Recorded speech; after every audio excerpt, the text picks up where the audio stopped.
என் உயிரிலும் மேலான ஜோதிட ஆன்மீக பெருமக்கள் அனைவருக்கும் ராமநாதபுரத்திலிருந்து டாக்டர் ஆர் தனசேகரனின் அன்பான வணக்கங்கள்.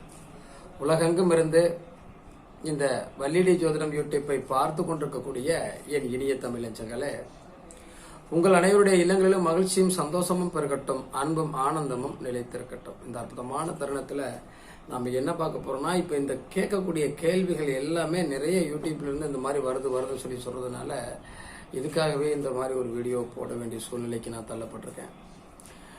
இப்போ வந்து 7.5 சனி காலங்கள் நடக்குது. அதுலேயும் மீனத்திற்கு ஜென்மச்சனி, மேசத்திற்கு விரயச்சனி, இன்னும் 2.5 ஆண்டு காலங்கள் கும்பத்திற்கு, அதுபோல இந்த சிம்மத்திற்கு அஷ்டம சனி. இந்த சனிகளால் பெரிய பாதிப்புகளை இந்த ராசிகள் எல்லாம் சந்திக்கும் அப்படிங்கிற மாதிரி நிறைய வீடியோக்கள் வந்து இன்னைக்கு வந்துட்டு இருக்கு மக்கள் மத்தியில். இதை பார்த்துட்டு நிறைய பேருக்கு வந்து என்ன சொல்றதுன்னு தெரியல, இதெல்லாம் ஜோதிடத்தை நோக்கி போகுதாங்கிற ஒரு பயமும் அவங்களுக்கு இருக்கு. பொதுவாக சொல்லணும்னா, இந்த 7.5 சனி காலங்களும் சரி, அஷ்டம சனி காலங்களும் சரி, எப்போதும் எல்லோருக்கும் வந்து கொண்டே தான் இருக்கும். இந்த 7.5 சனி, அஷ்டம சனி ஒரு 30 ஆண்டுகளுக்கு ஒருக்கா அப்படியே சுத்திட்டே தானே வருது. அப்ப 7.5 சனி காலங்கள்ல யாருக்கும் திருமணம் நடக்கலையா, வீடு வாசல் கட்டாம இருந்தாங்களா, பொருளாதாரத்தில் வளராமல் இருந்தார்களா, அவங்களுடைய செயல்பாடுகள் சரியாக செயல்படாமல் இருந்ததா, ஒரு பயம் என்ற ஒரு தோற்றத்தை மட்டும் நாம எப்பவுமே மனசுல வச்சுக்காம இருக்கணும். ஒரு ஜாதகத்தை எடுத்தோம் அப்படின்னா 3 விதமாக பிரிப்பாங்க. ஒன்று, பிறப்பு ஜாதகத்தில் நாம் பிறந்தபோது நம் ஜாதகத்தில் இருக்கக்கூடிய கிரக அமைப்புகளால் வரக்கூடிய யோகமோ பாதகமோ நல்ல விஷயங்களோ அது ஒன்றா இருக்கும். அடுத்து, ஒவ்வொரு தடவையும் நமக்கு வரக்கூடிய திசா புத்திகளால் வரக்கூடிய லாப நன்மைகளை பற்றிய ஒரு ஆய்வுகள் அங்கே இருக்கும். அடுத்து, ஒவ்வொரு ஆண்டும்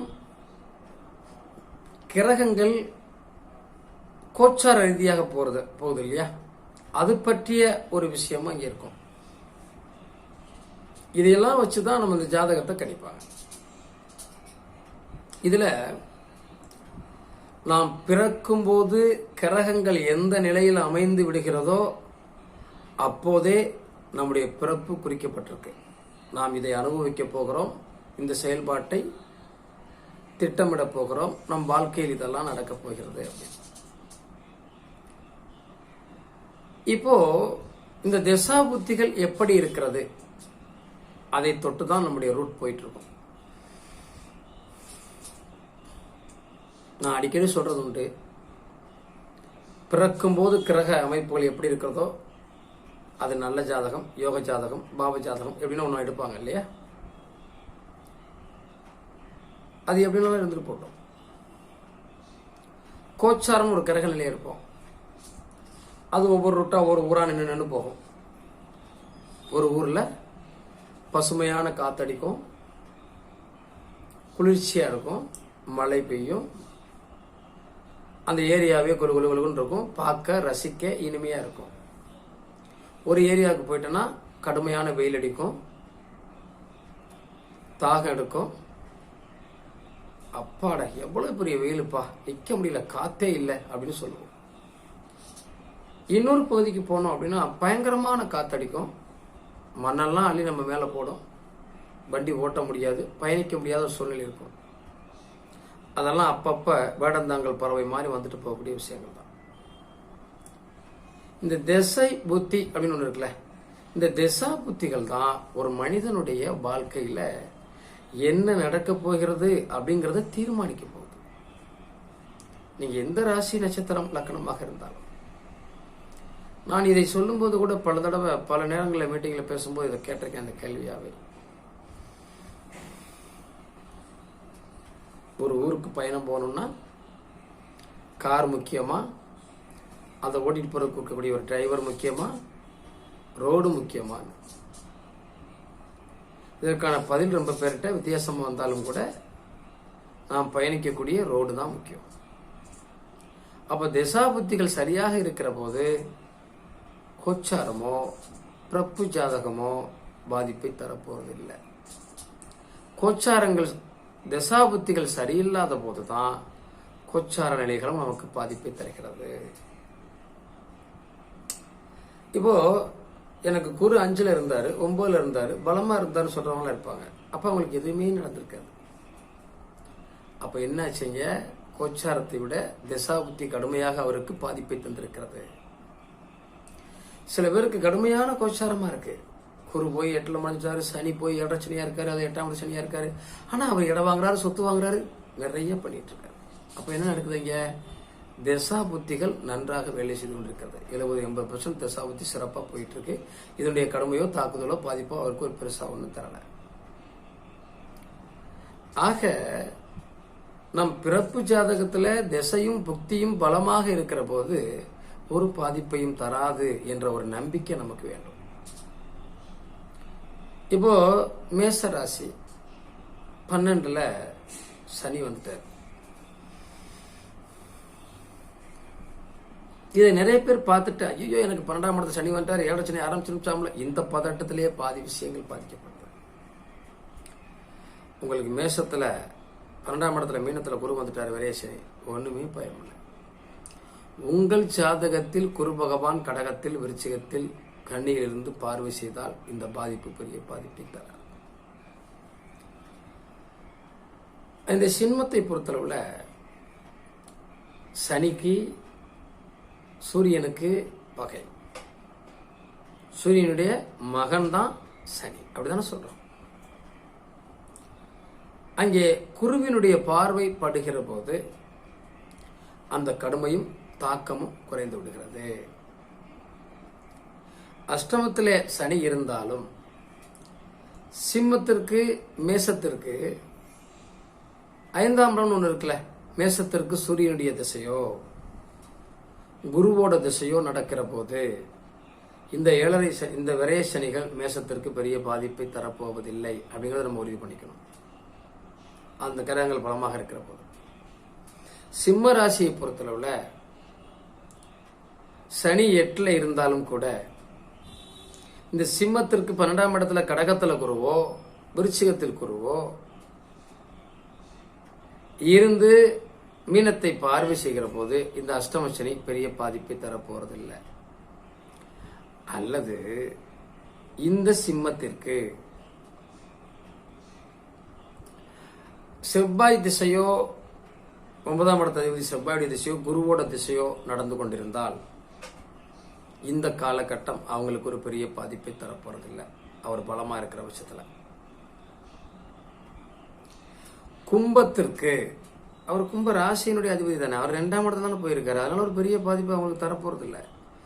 அவர்களுக்கும் விருச்சிகத்தில் கடகத்தில் குரு இருந்து பார்வை செய்வது இந்த கும்பத்திற்கு புதனுடைய திசையோ அதே போல சுக்கரனுடைய திசையோ நடந்து கொண்டிருந்தாலும் இவர்களுக்கு இந்த 7ரை சனி 8ஆம் இட சனிகள் சொல்லக்கூடிய பாதிப்புகள்லாம் கண்டிப்பாக கும்பத்திற்கு அந்த பாதசனியுடைய பாதிப்புகள் பெரிய பாதிப்பை தராது. இந்த மீனத்திற்கு இப்ப சென்ம சனி அப்படின்றனால ஒரு பெரிய பயமான ஒரு கண்ணோட்டத்தை உருவாக்குறாங்க. மீனத்திற்கும் கடகத்தில் விருச்சிகத்திலிருந்து குரு பார்வை கிடைக்கிறது அல்லது கன்னியிலிருந்து குரு பார்வை கிடைக்கிறது என்று சொன்னால் இந்த 7ரை சனி காலம் அவர்களுக்கு பொங்கு சனியாகவும் வாழ்க்கையில் பெரிய மாற்றத்தை கொடுக்கக்கூடிய சனியாக இருக்கும் அப்படிங்கிற சந்தேகம் இல்லை, பயப்பட வேண்டியதில்லை. இதே மீனம் அவர்களுக்கு நடக்கக்கூடிய திசைகள் இப்போது மீனத்திற்கு 5ஆம் இடத்த அதிபதி சந்திரனுடைய திசையோ மீனத்துக்கு 9ஆம் இடத்த அதிபதி செவ்வாயுடைய திசாபுத்திகளோ நடக்கிற போது அவர்களுக்கும் பயப்பட வேண்டிய அவசியம் இல்லை. அந்த கிரகங்கள் நல்லா இருக்கிற போது பெரிய பாதிப்புகளை தராது. உடல்நல ஆரோக்கியத்துல மட்டும் கவனம் தேவை, மற்ற பயம் இல்லை. போக்குவரத்துகளில் பயணங்களில் கொஞ்சம் கவனம் தேவை. ஏன் அப்படின்னா சென்மத்தில் சனி இருக்கிற போது எடுக்கக்கூடிய முடிவுகளை ரொம்ப சுலபமா எடுக்கிறோம். சீக்கிரம் எடுக்கக்கூடிய முடிவுகளை அல்லது பாஸ்டா செய்யக்கூடிய வேலையும் நாம் தாமதப்படுத்துகிறோம். அப்படித்தானே? அப்ப சனியால் சில விஷயங்கள் தாமதப்படுகிறதே அப்படின்னு வருத்தம் இருக்கு. அங்கே குருவுக்கு இந்த சந்திரனுக்கும் சனிக்குமான பார்வை. ஏன்னா சந்திரனை போய் சனி தொற்றுக்கும் போது தானே அதுக்கு சென்ம சனின்னு சொல்றோம். அதை குரு பார்க்கிற போது அதை நிவர்த்தி அடைந்து நாம் எடுக்கக்கூடிய முயற்சிகள், நாம் எடுக்கக்கூடிய காரியங்கள், நாம் எதை நோக்கி பயணிக்கிறோமோ அந்த பயணங்கள் கண்டிப்பாக வெற்றி பயணமாக அமைகிறது. அந்த வெற்றி பயணமாக அமையக்கூடிய வாய்ப்பை பெற்றுவிட்டோம் என்றால் வாழ்க்கையில் பிரச்சனைகளோ வருத்தங்களோ கண்டிப்பாக நமக்கு இல்லை. வாழ்த்துக்கள் நண்பர்களே. ஏழரை சனி காலத்தை கண்டு பயப்படாமல் தனது காரியங்களை படிப்படியாக செய்ய ஆரம்பிங்க. வெற்றி கண்டிப்பா நிச்சயம் பயப்படவில்லை. சார் அப்படி எனக்கு குரு பார்வையே இல்லை சார். எங்களுக்கு கண்ணிலிருந்து குரு பார்க்கல, விருச்சிகத்துல இருந்தும் குரு பார்க்கல, எங்க ஜாதகத்துல குரு அங்கே இல்லை, கடகத்திலும் இல்லை. இப்ப எங்களுக்கு கடுமையான பாதிப்பில் இருக்கிற மாதிரி தோணுது, திசா புத்தியில எங்களுக்கு சாதகமா இல்லாத மாதிரி தோணுது அப்படின்னு நினைக்கக்கூடியவங்க பயப்பட வேண்டியதில்லை. அடிக்கடி பக்கத்தில் இருக்கக்கூடிய விநாயகர் கோயிலுக்கு போங்க. உங்களால முடிஞ்சா ஒரு கையில பச்சரிசி அள்ளி அதுல வெல்லம் கலந்து அங்க இருக்கக்கூடிய எறும்புகளுக்கு தீனியாக சுத்தி போட்டுட்டு விநாயகரை ஒரு சூடத்தை பொருத்தி சாமி கும்பிட்டு ஒரு சிறந்த காய் முடிஞ்சா வாரம் ஒரு தடவை அடிக்கலாம். ஆஞ்சநேயருக்கு வெண்ணெய் வாங்கி சாப்பிடலாம். இந்த மாதிரி வழிபாடுகளை பண்ணிட்டு வரும்போது சனியால் வரக்கூடிய கெடுபலங்கள் பெரிய பாதிப்பை தராது. வாழ்க்கையில் மகிழ்ச்சியையும் சந்தோஷத்தையும், சொத்து வாங்கக்கூடிய அமைப்பையும், வீடு வாங்கக்கூடிய அமைப்பையும், திருமணம் நடக்கக்கூடிய வாய்ப்பையும், குழந்தை பாக்கியம் கிடைக்கக்கூடிய வாய்ப்பையும் கண்டிப்பாக கொடுக்கும்.